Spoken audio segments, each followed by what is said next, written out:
प्रिय विद्यार्थियों, आज हम पढ़ने वाले हैं मतुप प्रत्यय। मतुप प्रत्यय एक तद्धित प्रत्यय है और तद्धित प्रत्यय वे प्रत्यय होते हैं जो किसी संज्ञा, सर्वनाम अथवा विशेषण पदों के बाद में जुड़ करके उसके अर्थ को बदल देते हैं। वे तद्धित प्रत्यय कहे जाते हैं और तद्धित प्रत्ययों में आज हम पढ़ने वाले हैं मतुप प्रत्यय। मतुप प्रत्यय भी एक तद्धित प्रत्यय ही है।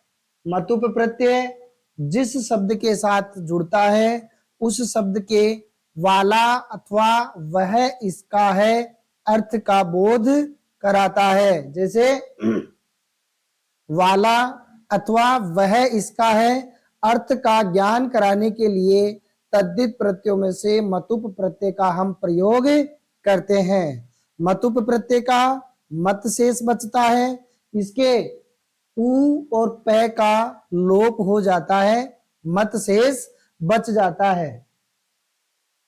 मतुप प्रत्यय से जो बनने वाले शब्द हैं उनके रूप तीनों लिंगों में बनाए जाते हैं, तीनों लिंगों में चलते हैं। अब देखो, मतुप प्रत्यय में जो स्त्रीलिंग इकारांत शब्द होते हैं उन शब्दों के साथ में तो जुड़ता है मत, और बाकी सभी जगह लगभग मत का वत ही जुड़ता है। देख लीजिए, जैसे यहां पर धन है, धन के साथ में हमने मतुप प्रत्यय जोड़ा तो ये शब्द बना रहा है धनवत। इधर देख लीजिए, ये श्री शब्द है और ये इकारांत भी है और स्त्रीलिंग भी है।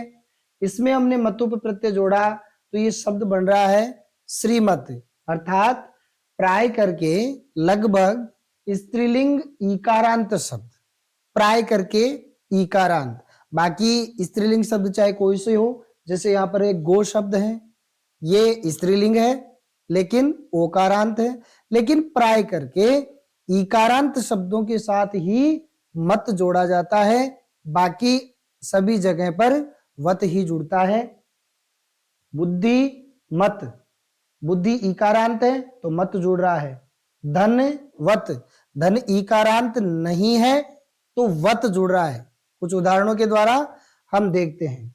प्रकृति, प्रकृति का मतलब होता है वह मूल शब्द जिसके साथ में हमें प्रत्यय जोड़ना है।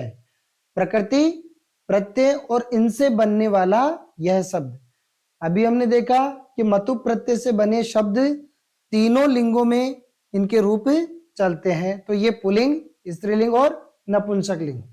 ध्यान दीजिए, धन शब्द में मतुप प्रत्यय लगाया, मतुप प्रत्यय में पै का लोप हो जाने पर मत शेष बचा तो शब्द धनवत बना। मत कहां आता? जहां पर इकारांत होता, स्त्रीलिंग शब्द होता, यही नहीं है तो यहां पर मत के स्थान पर क्या जोड़ा जाएगा? वत जोड़ा जाएगा। पुल्लिंग में इसका रूप बनता है वान से, धन वान। स्त्रीलिंग में इसके रूप बनते हैं वती से, धन वती। और ये जो शब्द बना है ये मूल शब्द इसका नपुंसक लिंग रूप ही है। इसको हम यहाँ पर सीधा नपुंसक लिंग भी लिख सकते हैं, नहीं लिखे तो ये तीनों चीज देख लेंगे। ज्ञान शब्द में मतुप प्रत्यय लगाया, शब्द बना ज्ञानवत, ये नपुंसक लिंग में है। पुल्लिंग के लिए ज्ञानवान और स्त्रीलिंग के लिए ज्ञानवती। फल शब्द के लिए मतुप प्रत्यय जोड़ने पर शब्द बनता है फलवत, पुल्लिंग में फलवान और स्त्रीलिंग में फलवती। बल शब्द के साथ मतुप प्रत्यय लगाने पर शब्द बनता है बलवत और पुल्लिंग में बलवान, स्त्रीलिंग में बलवती। शील, शील का अर्थ होता है चरित्र, व्यवहार। शील शब्द के साथ मतुप प्रत्यय लगाने पर शब्द बनता है शीलवत, जो कि नपुंसक लिंग रूप है, और पुल्लिंग रूप बनता है इसका शीलवान, स्त्रीलिंग में शीलवती। हिम, हिम का अर्थ होता है बर्फ। हिम, हिम शब्द के साथ मतुप प्रत्यय लगाने पर शब्द बनता है हिमवत, और पुल्लिंग में इसका रूप बनेगा हिमवान, स्त्रीलिंग में शब्द बनेगा हिमवती। स्नेह है, स्नेह का अर्थ होता है प्रेम। स्नेह शब्द में मतु प्रत्यय लगाने पर शब्द बनता है स्नेहवत, और पुल्लिंग का रूप बनता है स्नेहवान, स्त्रीलिंग का रूप बनता है स्नेहवती। अब आ जाइए स्त्रीलिंग शब्दों में। ये स्त्रीलिंग शब्दों के मैंने उदाहरण अलग ही बता दिए, बार बार कंफ्यूजन होने की आवश्यकता नहीं है। श्री शब्द में मतु प्रत्यय लगाया, शब्द बन गया श्रीमत। पुल्लिंग में शब्द बन गया श्रीमान, स्त्रीलिंग में शब्द बन गया श्रीमती। बहुत बार जब हम लिखते हैं तो ये पूछ लेते हैं कि श्रीमती में ती छोटी आएगी या बड़ी आएगी। अब हम ये भी बता सकते हैं कि श्रीमती में ती बड़ी क्यों आएगी, क्योंकि अब हम पढ़े लिखे हो गए हैं, मतु प्रत्यय भी जानते हैं। श्री शब्द में मतु प्रत्यय जोड़ा जाता है और इसका स्त्रीलिंग शब्द रूप बनता है श्रीमती। कांति, कांति का अर्थ होता है चमक। कांति में मतु प्रत्यय लगाया, ये भी इकारांत है, ये भी इकारांत है। तो कांति में मतु प्रत्यय लगाने पर इसका जो मत जुड़ता है वो बन गया कांतिमत। पुल्लिंग में कांतिमान, स्त्रीलिंग में कांतिमती। धी, धी का मतलब होता है बुद्धि। धी में मतु प्रत्यय लगाया तो शब्द बन गया धीमत। ये नपुंसक लिंग रूप भी है। पुल्लिंग में बन गया शब्द धीमान, स्त्रीलिंग में धीमती। बुद्धि, बुद्धि भी इकारांत शब्द है, इसमें मतु प्रत्यय लगाया तो शब्द बन गया अपने पास में बुद्धिमत। पुल्लिंग रूप बन गया अपने पास में बुद्धिमान, और स्त्रीलिंग रूप शब्द बन गया बुद्धिमती। अपने एक पाठ आया था जिसमें यह आया था कि राज सिंहस्य भार्या का आसीत, राज सिंहस्य भार्या बुद्धिमती आसीत, यानी राज सिंह की पत्नी बुद्धिमती थी। अब उसका नाम बुद्धिमती था और बुद्धि शब्द में मतु प्रत्यय लगाया, स्त्रीलिंग में रूप बना बुद्धिमती, अर्थात बुद्धि वाली, अर्थात जिसमें बुद्धि होती है वह। तो वहां पर देखो बुद्धिमती, उसका नाम बुद्धिमती था और बुद्धिमती अर्थात उसमें बुद्धि भी थी। ऐसे नहीं है किसी में बुद्धि है ही नहीं, नाम ले दिया, बता रख दिया उसका बुद्धिमती है। आंख का अंधा नाम नयनसुख वाली बात उसमें नहीं थी, बुद्धिमती थी। वो शेरों को कैसे, शेर को भी कैसे पागल बना करके अपने बच्चों सहित वो अपने पिता के घर पहुंच गई थी। आगे देखो गो, गो का मतलब होता है गाय, तो गाय भी स्त्रीलिंग होता है। गो शब्द में मतु प्रत्यय लगाया, शब्द बन गया गोमत। पुल्लिंग में गोमान और स्त्रीलिंग में गोमती। ये गोमती नाम भी होता है, लेकिन ये गो शब्द इसका मूल शब्द प्रकृति है, मतु प्रत्यय से युक्त शब्द बनता है स्त्रीलिंग में गोमती। अब देखिए मति, मति का मतलब होता है विचार, बुद्धि। कैसी मति है रे तेरी, मति यानी बुद्धि। कहते ना मारी गई है कि तेरी, दिमाग खराब हो गया कि तेरा। अब किसी में हो तो खराब हो जाए भाई, किसी में हो ही नहीं तो क्या खराब हो जाए। मति, मति में मतु प्रत्यय लगाया, शब्द बन गया मति मत। पुल्लिंग में शब्द बन गया मतिमान और स्त्रीलिंग में शब्द बन गया मति मती। देखो ये मति मती दो बार है, एक में ती छोटी है और एक में ती बड़ी है। तो ये मति तो शब्द है और ये मति मतुप प्रत्यय है। इतना अंतर करना जिसने सीख लिया वो कभी मात नहीं खाएगा। आगे देखो लक्ष्मी, लक्ष्मी में मतुप प्रत्यय जोड़ा, शब्द बन गया लक्ष्मी मत।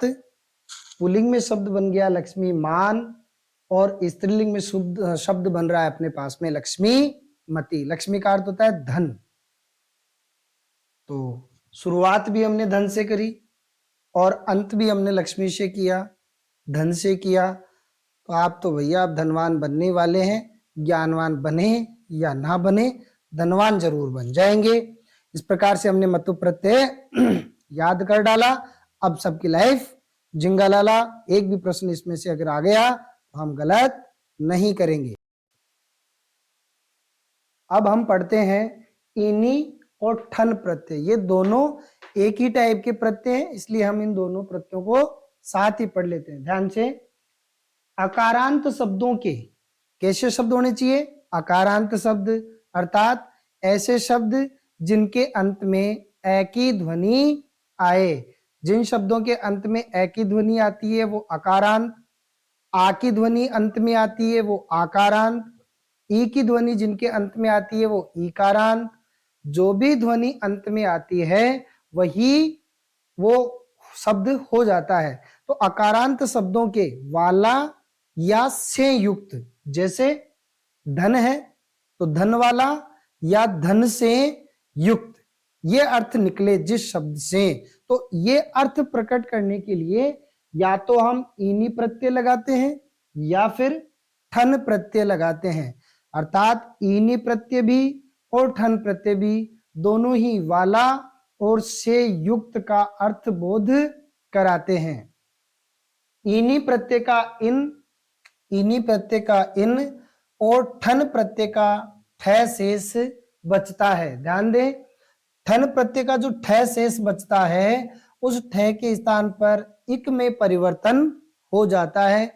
ये विशेष ध्यान देने वाली बात है कि ठन प्रत्यय का जो ठ शेष बचता है वो इक में बदल जाता है। ध्यान दें, ईनी प्रत्यय आकारांत शब्दों के साथ भी लग सकता है, लगाया जा सकता है। ये बात स्पेशल क्यों लिखी?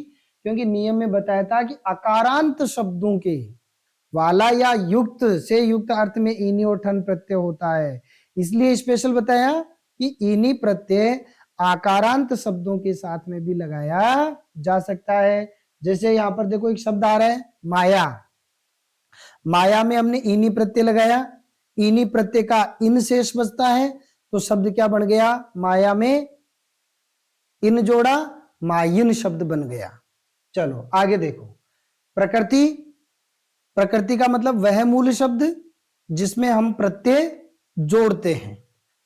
प्रकृति के साथ में प्रत्यय जोड़ेंगे तो ये मूल शब्द बनेगा और इसका हम पुल्लिंग रूप आगे देखते हुए चलेंगे। जैसे धन शब्द में ईनी प्रत्यय लगाया, ईनी प्रत्यय का इन शेष बचा और शब्द बन गया अपने पास में प्रिय विद्यार्थियों धनिन।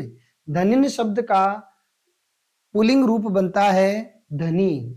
ज्ञान शब्द में ईनी प्रत्यय लगाया, शब्द बन गया ज्ञानिन और इसका पुल्लिंग रूप होता है ज्ञानी।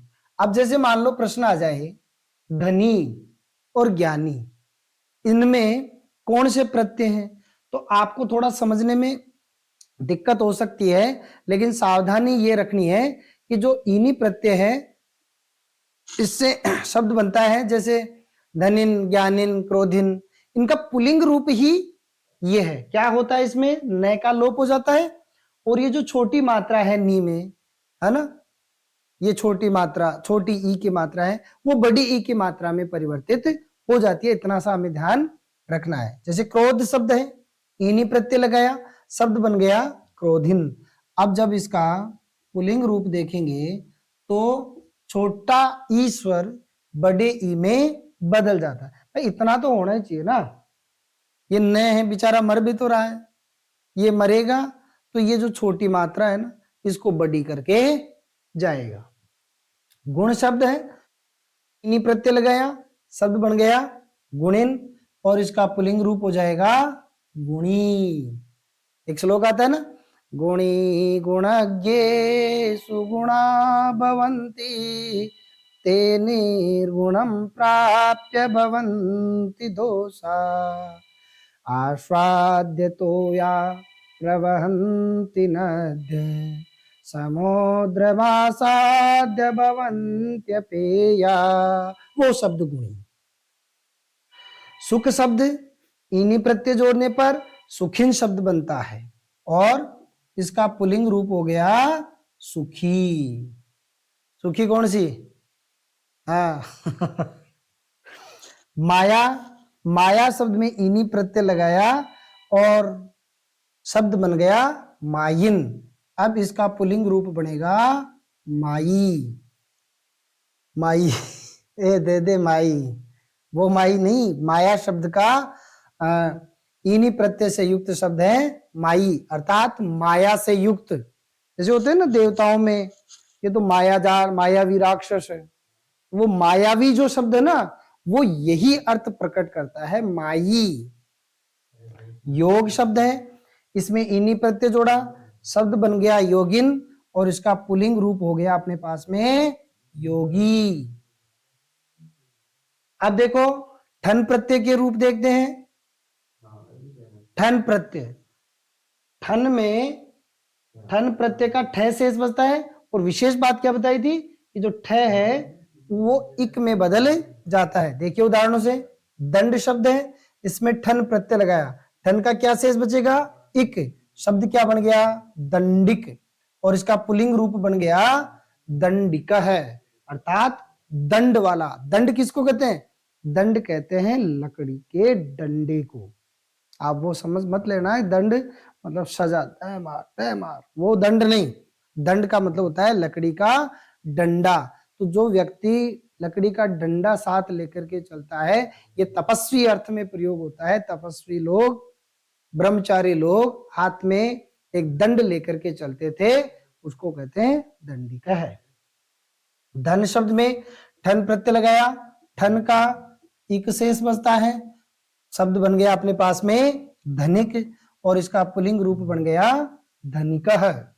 माया शब्द है, माया शब्द में ठन प्रत्यय लगाया, ठन का ठ शेष बचता है, और ठ जो है इक में बदल जाता है, शब्द बन गया मायिक, और इसका पुल्लिंग रूप बनता है मायिकः। योग शब्द, योग में ठन प्रत्यय लगाया, ठन का ठ शेष बचा, और ठ के स्थान पर इक में परिवर्तन हो गया, तो शब्द बन गया योगिक। योगिक का पुल्लिंग रूप बन गया यौगिकः।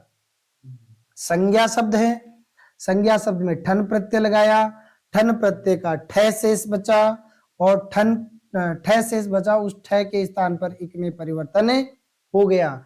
संज्ञा में ठन प्रत्यय लगाया, ठन का ठ शेष बचा, ठ के स्थान पर इक में परिवर्तन हो गया, और शब्द बन गया अपने पास में संज्ञिक। संज्ञिक, इसका पुल्लिंग रूप बन गया संज्ञिकः। देखिए नौ, नौ शब्द में ठन प्रत्यय लगाया, ठन प्रत्यय का ठ शेष बचा, ठन का ठ का इक हो गया, और शब्द बन गया नाविक है। अयादि संधि में देखो औ है, औ के बाद में कोई स्वर आ गया, ई आ गया, भिन्न स्वर आ गया, तो औ के स्थान पर आव में परिवर्तन हो गया। इस प्रकार से देखिए मैं आपको लिख करके बताता हूं थोड़ा। नौ प्लस इक, कैसे, न हलंत, इसको तोड़ेंगे, और औ, इसके बाद में ई और क, औ के बाद में ई स्वर आ रहा है, तो इस औ के स्थान पर आव में परिवर्तन हो जाता है। ध्यान रखिए, न के बाद में आ, ना बन गया, और व में ई जोड़ा, वी बन गया, और ये हो गया क, नाविक, और इसका पुल्लिंग रूप बन गया नाविक है। आप सभी विद्यार्थी चाहे तो इसका स्क्रीनशॉट ले सकते हैं और आगे इसको स्थायी कर सकते हैं। इस प्रकार से हमने इनी और ठन प्रत्यय भी पढ़ लिए। अब आगे हम दूसरे प्रत्यय पढ़ेंगे।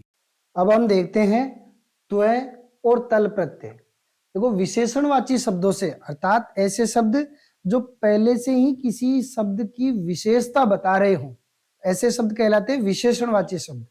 तो विशेषणवाची शब्दों से अगर हमें भाववाचक संज्ञा बनानी है, तो भाववाचक संज्ञा बनाने के लिए उस विशेषणवाची शब्द में या तो त्वय प्रत्यय लगाना पड़ेगा या फिर तल प्रत्यय लगाना पड़ेगा। अर्थात ये दोनों ही प्रत्यय, त्वय और तल, विशेषणवाची शब्दों से भाववाचक संज्ञा बनाने के लिए जोड़े जाते हैं।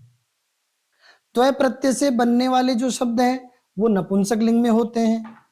त्वय प्रत्यय से बनने वाले जो शब्द हैं वो नपुंसक लिंग में होते हैं, और इसके रूप फल की समान चलते हैं, फल शब्द के समान इसके रूप चलते हैं।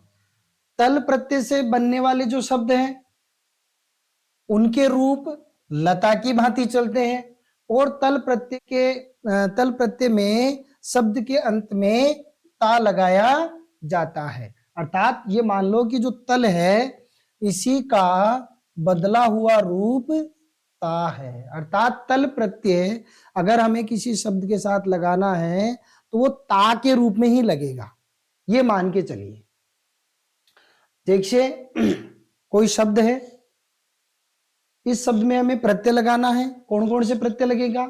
या तो त्वय प्रत्यय लगेगा या तल प्रत्यय लगेगा, अपन दोनों से ही देख लेते हैं। तो त्वय प्रत्यय से बनने वाले शब्द तो ये होंगे और तल प्रत्यय से बनने वाले शब्द ये होंगे। देखिए जैसे देव शब्द है, देव शब्द में यदि हमने त्वय प्रत्यय लगाया तो शब्द बन गया देवत्वम, और यदि देव शब्द में हमने तल प्रत्यय लगाया तो शब्द बन गया देवता।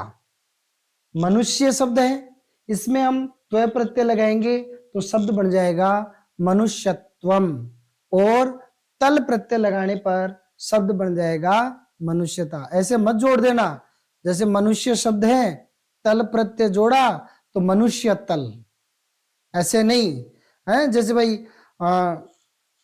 होता है ना धरती लोक वाला पाताल वाला, है ना, तल तलातल सुतल पाताल, वो मत कर देना। गुरु शब्द है, गुरु शब्द में त्वय प्रत्यय लगाया तो शब्द बन गया गुरुत्वम, और तल प्रत्यय लगाया तो शब्द बन गया गुरुता।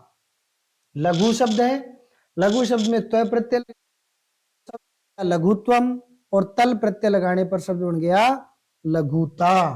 शिशु शब्द है, शिशु शब्द के साथ में त्वय प्रत्यय लगाया तो शिशुत्वम, और तल प्रत्यय लगाया तो शिशुता। पशु शब्द है, पशु शब्द में त्वय प्रत्यय लगाया तो शब्द बन गया पशुत्वम, और तल प्रत्यय लगाया तो शब्द बन गया पशुता। ऐसे ही कवि शब्द है, कवि शब्द में त्वय प्रत्यय लगाया तो शब्द बन गया कवित्वम, और तल प्रत्यय लगाया तो शब्द बन गया कविता।